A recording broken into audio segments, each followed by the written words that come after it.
Hey kawan, welcome to EDCReady. Today I have a, let's just call this a first impression. It's not an unboxing of this knife. This is the Para3 Lightweight, the Spyderco Para3 Lightweight. Now, a couple of things I want to mention. Firstly, I'm trying out a new lighting setup, so do let me know if this is gonna work for you or if it doesn't work for you or you prefer the old version.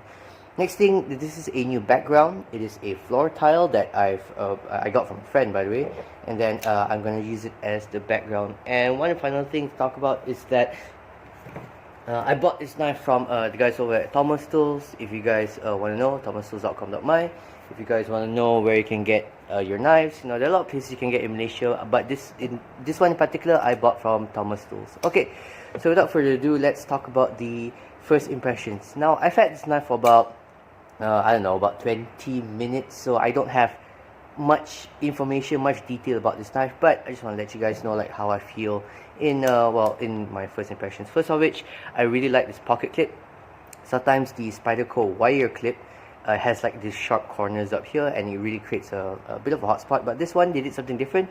They rounded it off, which makes it nice and smooth here in the back. Another thing I really like about this is the pocket clip screw actually lies quite shallow in the pocket clip, which means that my thicker pens can actually go all the way up to the top. And this carries really deeply, very nice and deeply. It can almost disappear in your pocket entirely. Your pens goes all the way up here and then it pretty much disappears. Another thing, the FRN here is really nice. This is one of the USA made Spydercos here. Here you can see here, Golden Colorado USA Earth, so among the golden knives in Spyderco. What this means is that they have recently really improved their FRN. I've had a Spyderco with an FRN before, the Dragonfly, and that FRN feels a little cheap. No, I'm not gonna lie. It's okay, it's fine, it's perfectly fine. I really like FRN as handle material, but this is just a step up in FRN. It feels stiffer, it feels smoother, it has a nice more of a matte finish. It's just really nice. The texturing here is really good. I really like the Spyderco logo in the middle here, very nicely done, and the texturing here is very good. It's not sharp, but it gives a lot of good grip. But what is sharp is that on the inside of the liners here, it's actually pretty darn sharp. If you have this knife, I really suggest for you to sand this down a little bit, because it does get pretty sharp. Around the blade, it's not too bad around here, but just right in here, I can foresee that it can maybe scuff up a nail or two because of how sharp it is. Okay, so when I took out this knife, first thing I did was I tried to flick it, and then it flicked open quite nicely, and then it drops shuts as well.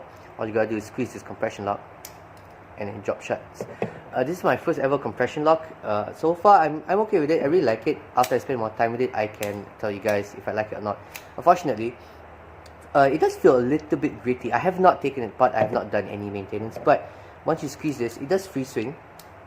Okay, it does free swing. However, from here to here, the pressure of that lock bar on the blade is actually pretty rough and gets pretty gritty sometimes. So can't wait to take this apart and oil it up a little bit. Alright, another first impressions here. This comes out really sharp. I tested this right after it came out. It's actually really sharp, and I think Spyderco is known for grinding their knives really well, so I'm really happy with that.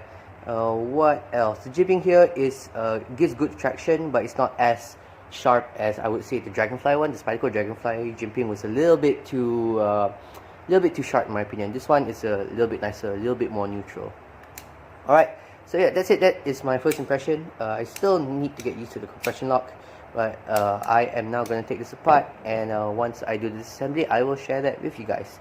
So as always, do check my description box down below for more information how you can support this channel. Check out my Patreon account, check out my Instagram page as well, and as always, stay ready.